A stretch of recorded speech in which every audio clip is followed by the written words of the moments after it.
हरे कृष्णा। तो आज हम समझेंगे कि भगवत गीता का जो सेकंड हमने भूमिका का पार्ट दिया था, तो भगवत गीता है क्या, वहां से समझेंगे। तो कल हमने जो समझा कि 5 प्रकार के भक्त होते हैं, कैसे उनकी शांत रस, दास्य रस, इस प्रकार के 5 रस को हमने समझा। और कैसे हर जीवात्मा का एक स्वरूप है, भगवान से वो नित्य संबंधित है, लेकिन वो अभी अपने स्वरूप को भूल गई है। उसके लिए उस उसको भक्ति करनी पड़ेगी। ठीक है। तो आज हम समझेंगे कि गीता का प्रयोजन क्या है, क्यों गीता बोली गई। तो गीता का जो प्रयोजन है, उसका उद्देश्य है कि जीवात्मा को अज्ञान से उबारना। यानी अगर हम गीता पढ़ रहे हैं तो सिर्फ श्लोक याद करना ही हमारा प्रयोजन नहीं होना चाहिए। हमारा प्रयोजन होना चाहिए कि हम इस बात को समझें कि हम अज्ञान में हैं और हम उससे ऊपर उठ जाए। अज्ञान क्या है? हम अपने को शरीर समझते हैं, वो हमारा अज्ञान।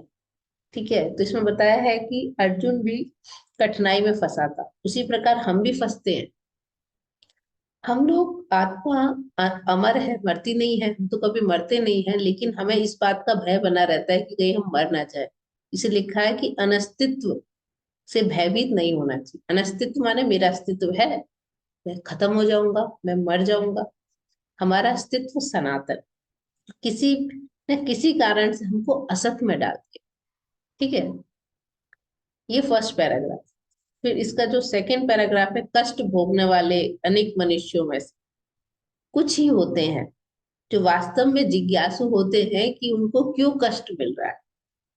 ठीक है। तो यहाँ पर प्रभुपाद ये समझाना चाह रहे हैं इस पैराग्राफ में कि अगर आप मनुष्य हैं तो आप ये जिज्ञासा करेंगे कि मुझे कष्ट में क्यों डाला जाए, मैं इतने कष्ट क्यों भुगत रहा हूँ। तो वेदांत सूत्र का सूत्र है, अथातो ब्रह्म जिज्ञासा। अतः अब जब तुमको मनुष्य शरीर मिला है तो ब्रह्म की जिज्ञासा करो, जानने का प्रयास करो तुम कौन हो, भगवान कौन है, ब्रह्म क्या है, और मैं इस संसार में क्यों आया हूँ, और मुझे ये ताप क्यों हो रहे हैं, मुझे कष्ट क्यों हो रहे हैं। प्रभुपाद ने लिख रहे हैं, अगर आप ये जिज्ञासा नहीं करते तो आप मनुष्य भी नहीं है। अभी मनुष्य के लेवल पर आने के लिए आपको ये जिज्ञासा करनी पड़ेगी, तभी हम मनुष्य के लेवल पे हैं, नहीं तो हम जानवर के लेवल। तो कौन है ब्रह्म, भगवान कौन है, हम कौन है, अपने बारे में जानने की जो जिज्ञासा है, उसको कहते हैं अथातो ब्रह्म जिज्ञासा। कहाँ आए हैं, कहाँ जाएंगे मृत्यु के बाद। तो इस प्रकार का जो विद्यार्थी है, वो गीता को समझने का सुपात्र विद्यार्थी, वो गीता को समझने के लायक। ठीक है। और भगवान के प्रति आदर भाव भी होना चाहिए, जैसे अर्जुन। हम भगवान को ना जाने ना माने और ऐसे हम गीता पढ़ने लगे, स्कॉलर बन जाए, उससे कुछ नहीं। अब यहाँ पे तीसरा उसका जो पैराग्राफ है आज का हमारे रीडिंग का, उसमें बता रहे हैं प्रभुपाद कि जब मनुष्य जीवन के हम वास्तविक प्रयोजन को भूल जाते हैं, तब भगवान वापस से गीता की स्थापना करते हैं कि लोग समझें। हम्म? तो यहाँ पर इन्होंने ये बताया है कि अविद्या ने हमें निगल लिया है, हमें पता ही नहीं हमको। तो यहाँ पर इसलिए उन्होंने अर्जुन को अपना शिष्य बनाकर गीता का प्रचार किया। और उन्होंने ये भी बताया प्रभुपाद ने उसके नेक्स्ट पैराग्राफ में कि अर्जुन जो था, उसको कोई आवश्यकता नहीं थी, वो इतने अज्ञान में नहीं था, लेकिन उसके द्वारा भगवान ने हमें ये संदेश देने के लिए अर्जुन ऐसी परिस्थितियां करी कि अर्जुन उस मोह में चला गया। तो सभी मनुष्यों के लाभ के लिए जो गीता है, वो भगवान ने अर्जुन के माध्यम से पूरी मानव प्रजाति को दी। अब प्रभुपाद ने उसके बाद समझाया है कि गीता में 5 विषय वस्तुओं के बारे में समझाया गया है। ईश्वर, जीव, प्रकृति, काल और कर्म। ठीक है। तो ये जो 5 चीजें हैं, उसमें बताया है कि ईश्वर माने जो कंट्रोलर है, कंट्रोल करे। जीव जो कंट्रोल्ड है, जो कंट्रोलर के द्वारा कंट्रोल होता है, हम हमेशा नियंत्रित है। अगर जीव कहे मैं तो नहीं हूं, मैं तो स्वतंत्र हूं, तो वो उसका मतलब उसकी अंडरस्टैंडिंग गलत है, इज रॉन्ग। तो अगर कोई व्यक्ति एकदम से बोलने लगे कि मैं तो डॉक्टर हूँ, मैं तो ये हूँ, वो है नहीं वो डॉक्टर। तो फिर लोग कहेंगे कि आप जो है पागल है। इसी प्रकार से अगर हम ये नहीं समझ पा रहे कि हम कौन है, हम भगवान के द्वारा नियंत्रित है, अगर हम ये कहें कि हम तो स्वतंत्र हैं, हमें भगवान भगवान की कोई जरूरत नहीं है, इसका मतलब हम पागल। क्योंकि अगर हम ये नहीं समझते तो गीता में ईश्वर की, जीव की, ठीक है, इसके अलावा प्रकृति और काल, कैसे ये ब्रह्मांड प्रकट होके कितने टाइम तक रहता है, कैसे प्रकृति का प्राकट्य होता है, इस सबको काल कहते हैं। और कर्मों की भी व्याख्या की, ठीक है। तो उसके बाद बताया है प्रभुपाद ने कि जो ईश्वर है उन्हें भगवान, कृष्ण, परमात्मा, ब्रह्म कुछ भी कहें, वो श्रेष्ठ हो। और जो जीवात्मा है, जीव, ईश्वर सबसे श्रेष्ठ है। जो जीव है वो, उसके गुण तो भगवान जैसे होते हैं। जैसे एक सोने की खान है और उसमें से एक छोटा कण निकाल लो तो उसके गुण सोने जैसे ही होते हैं, लेकिन वो बहुत छोटा सा एक डॉट के बराबर सोने का कण है और एक बहुत विशाल सोने की खान है। तो ये अंतर, जैसे कि एक पानी की ड्रॉप और एक बहुत बड़ा समुद्र। तो पानी की ड्रॉप को आप देखेंगे तो वो भी केमिकल कंपोजिशन देखिए तो हाइड्रोजन के दो एटम और ऑक्सीजन का एक एटम, H2O। और अगर आप समुद्र का भी केमिकल कंपोजिशन देखेंगे, वो भी हाइड्रोजन के दो एटम है, ऑक्सीजन का एक है। लेकिन समुद्र में अगर सुनामी आ जाए तो बड़े बड़े शहरों को डुबो देते, वो पानी का एक ड्रॉप नहीं कर सकता, है ना। मैक्सिमम एक बहुत छोटी चींटी को डुबो सकता। वैसे ही हम हैं, हम गुणों में जरूर भगवान के समान हैं, क्योंकि हम भगवान के अंश हैं। लेकिन अ, हम क्वांटिटी में हम भगवान के समान हैं। भगवान विभु है, हम अणु हैं। इसलिए बताया है कि भगवान जो है वो भौतिक प्रकृति को भी अपने नियंत्रण में रखते हैं। जो भौतिक प्रकृति है वो स्वतंत्र नहीं है।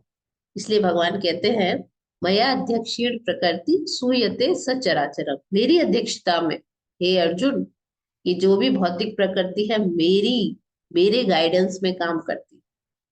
यानी कि अगर हम कहें कि संसार में जो उतने अच्छे से सूरज निकलता है, ढलता है, जो टेम्परेचर है पृथ्वी के आसपास, जो एटमॉस्फेयर है, एटमॉस्फेयर इसलिए है कि प्रकृति गर्म रहे, एक ओजोन की लेयर है, जो प्रकृति की गर्मी है वो बाहर जाती है तो टकरा के वापस आ जाती है, जिससे कि प्रकृति जो है एक पर्टिकुलर गर्मी रहे, नहीं तो इतनी ठंडी हो जाएगी कि हम यहाँ रह ही नहीं पाएंगे इस प्लेनेट पे, अर्थ प्लेनेट। तो इतने परफेक्टली सारे प्रकृति के नियम काम करते हैं, तो हम ये नहीं कह सकते कि इसको बनाने वाला कोई नहीं, ये तो अपने आप चल रही है। भगवान ने कहा कि ये प्रकृति मेरे गाइडेंस में काम कर। जैसे कि प्रभुपाद ने एग्जाम्पल दिया कि एक बच्चा सोच सकता है कि ये जो है अपने आप चल रही है, ये जो ऑटोमेटिक चल रही है कोई चीज, लेकिन उस ऑटोमेटिक चलने के पीछे एक आदमी का दिमाग है। उसने वहां सेल डाले होंगे, उसे बनाया होगा, फिर रिमोट से चलाया होगा। तो कोई भी चीज जो बनती है, चलती है, उसके पीछे किसी का दिमाग हो। तो ऐसे ये प्रकृति जो है, इसके पीछे जो है भगवान, भगवान है, कहते हैं मैं हूं, इसके पीछे मैं हूं। उसके बाद भगवान बता रहे हैं, हाँ, यहाँ पे प्रभुपाद बता रहे हैं कि हम प्रकृति पर प्रभुत्व जताना चाहते हैं, कंट्रोल कर, क्योंकि भगवान कंट्रोलर है और हम भगवान के अंश है, तो थोड़ा बहुत नेचर हमारा आ गया, लेकिन हम परम नियंता है नहीं। ये भी भगवान, इसमें गीता में ये सब्जेक्ट मैटर भी है। तो ये जीव की स्थिति भी बताई है और ईश्वर की स्थिति भी। अब हो गया भौतिक प्रकृति। भौतिक प्रकृति को बोलते अपरा। परा माने श्रेष्ठ, अपरा माने नॉट दैट श्रेष्ठ, तो अपरा प्रकृति बोलते। तो जीव को बताया है परा, मीन श्रेष्ठ। और जो भौतिक प्रकृति हमको जो दिख रहा है, ये दृश्य जगत, ये सब भौतिक प्रकृति है, इसको बोलते हैं अपरा। कि जो दिख रहा है, जिसकी वजह से सारा संसार चल रहा है, ये अपरा है। यहाँ पर भी ये बता दिया है कि जीव जो है और भौतिक प्रकृति दोनों ही भगवान की अध्यक्षता में रहते हैं, उनके अंडर है ना। लेकिन ये बताया है कि ये जो भगवान ने कई जगह यहाँ पर बोला है, गीता में प्रभुपाद बता रहे हैं कि प्रकृतिम विद्धि में पराम, ये जो प्रकृति है, ये भौतिक प्रकृति मेरी अपरा प्रकृति है और ये मेरी अध्यक्षता में काम करती है। और भगवान ने बताया कि दो प्रकृतियां हैं, एक परा एक अपरा। तो परा कौन है? जीवात्मा, उसको परा बोलते। देखिए, जीवात्मा है, हम आत्मा है, हमको परा प्रकृति भी बोलते हैं। क्यों? हम दोनों भगवान की प्रकृति हैं। ये भौतिक प्रकृति भगवान की और हम भी भगवान के हैं, लेकिन इसमें जान नहीं होती, एक पत्थर में जान नहीं है ना? तो ये चल रही है, भगवान की कृपा से भौतिक प्रकृति चल रही, सूरज निकल रहा है, ढल रहा है, ये हो रहा है, वो हो रहा है, सब चल रहा है। लेकिन हमारे अंदर जो है चेतना है ना, इसलिए हमको बोला जाता है परा। ये आगे बताए। तो बताइए, जो भौतिक प्रकृति है तीन गुणों से मिलके बनी होती है, सतो रजो तमो, इन तीन गुणों में ही एक जीवात्मा काम करता है, इसके अलावा कोई चौथी चीज नहीं। इसकी या तो तीन गुणों से ऊपर उठ जाओ, उसको दिव्य बोलते हैं, ट्रांसेंडेंट। तो जब ये तीन गुण और ये काल, टाइम, ये मिल जाते हैं, तब कर्म होता है। ये बता रहे हैं कि जैसे भी व्यापारी है, और कर्म अच्छे बुरे कुछ भी हो सकते हैं। और कोई व्यापारी है, फिर उसने अच्छी मेहनत करी, धंधा हुआ, उसका फायदा हो गया तो वो सुखी है, लेकिन अगर नुकसान हो गया तो वो दुखी है। यानी कि हमने, मान लो रजोगुण के प्रभाव में हमने कोई काम किया, तमोगुण के प्रभाव में कुछ काम किया, और टाइम, तो उससे कर्म पैदा हो। लेकिन ये कर्म शाश्वत नहीं। यहाँ पे बताया है अगले पैराग्राफ में कि ईश्वर शाश्वत है, हमेशा से है। जीवात्मा भी हमेशा से है, जब से भगवान है तब से हम हैं। हम मर नहीं, मरते नहीं। प्रकृति भी शाश्वत है, कभी प्रकट हो जाती है, कभी प्रलय आने पे विलीन हो जाती है। जब प्रलय आती है तो पूरा संसार पानी में डूब जाता है। तो हम कहते हैं कि प्रकृति चली गई, लेकिन वो फिर से प्रकट हो जाती है बाद। तो इसलिए उसको बोला है कि वो भी शाश्वत है ना? टेम्परेरी जरूर है, लेकिन मिथ्या नहीं, टेम्परेरी है। और इसके अलावा काल, टाइम भी शाश्वत, लेकिन कर्म शाश्वत नहीं। आप कर्मों को अपने बदल सकते। आप अगर पिछले बुरे कर्मों का फल भोग रहे हैं, आगे और भी भोगेंगे, लेकिन अगर इस समय आप अपने कर्मों को बदल सकते। ठीक है? तो यहाँ पे ये है कि यहाँ प्रभुपाद ने ये समझाया कि मेरी प्रकृति, ये सब। फिर प्रभुपाद बता रहे हैं कि कर्म अशुभ कर्म फल है, लेकिन हम अपने कर्मों को ज्ञान की पूर्णता के आधार पर बदल सकते। तो यहाँ पर हमें लेकिन ये नहीं पता कि हम कर्मों को बदले कैसे। तो गीता में इसकी भी व्याख्या हुई है कि आप कैसे कर्म करो, कि आप अपने कर्मों को बदल लो, कर्म के फलों को। तो भगवान बताते हैं कि तुम मेरे लिए कर्म करो, तो तुम यज्ञार्थ यानी विष्णु के लिए कर्म करो, तो कर्म के बंधन में फंसोगे नहीं। तो कर्म के फल को आप चेंज कर सकते, यू कैन चेंज। तो इसमें इसका भी वर्णन है। अब बताया है ईश्वर कौन है? परम चेतना। नेक्स्ट पैराग्राफ में प्रभुपाद बता रहे हैं, ईश्वर तो परम चेतना है, हम भी चेतन है, इसीलिए हम परा प्रकृति हैं। और ये जो भौतिक प्रकृति है वो अपरा है, क्योंकि वो चेतन नहीं, उसमें चेतना नहीं। ठीक है? उसके बाद बताया है कि 13वें अध्याय में, 13 चैप्टर में, ईश्वर और जीव का अंतर बताया गया। अंतर ऐसे है कि अगर मुझे दर्द हो रहा है मेरे हाथ में, तो मैं बोलूंगी तो चाकू से कट गया था, मेरे हाथ में दर्द हो। लेकिन मुझे दूसरे आदमी का हाथ कट गया, मुझे नहीं पता, उसका दर्द मुझे नहीं हो रहा, मेरे बच्चे का भी दर्द मुझे नहीं हो रहा। क्यों? क्योंकि मैं सिर्फ अपने शरीर के प्रति चेतन हूँ। मैं सामने वाले के शरीर के प्रति चेतन नहीं हूं, मुझे नहीं समझ में आएगा क्या हो रहा है उसके साथ। इसलिए क्षेत्रज्ञ बोला है। हम अपने शरीर के प्रति क्षेत्रज्ञ, लेकिन परमात्मा रूप में भगवान, भगवान परमात्मा रूप में हर किसी के हृदय में जाते। तो भगवान जब परमात्मा रूप में जाते हैं तो उन्हें हर किसी के बारे में पता है, वो क्या सोच रहा है, वो क्या कर रहा है। इसलिए भगवान को बताया है कि वो क्षेत्रज्ञ वो भी है। क्षेत्रज्ञ माने इस शरीर के बाद, शरीर को क्षेत्र बोला है, तो क्षेत्रज्ञ माने जानने वाला। तो भगवान इस शरीर को जानते हैं, सबके शरीरों को जानते हैं, और हम सिर्फ अपने शरीर के प्रति थोड़ा बहुत जानते हैं। बाकी अंदर कहीं कैंसर हो रहा है, कुछ हो रहा है, हमें नहीं पता चलेगा कि क्या चल रहा है। हाँ, कोई कट गया, किसी ने करा कुछ, तो हमें पता चलता है, चेतना है। ठीक है, तो यहाँ पर ये बताया है।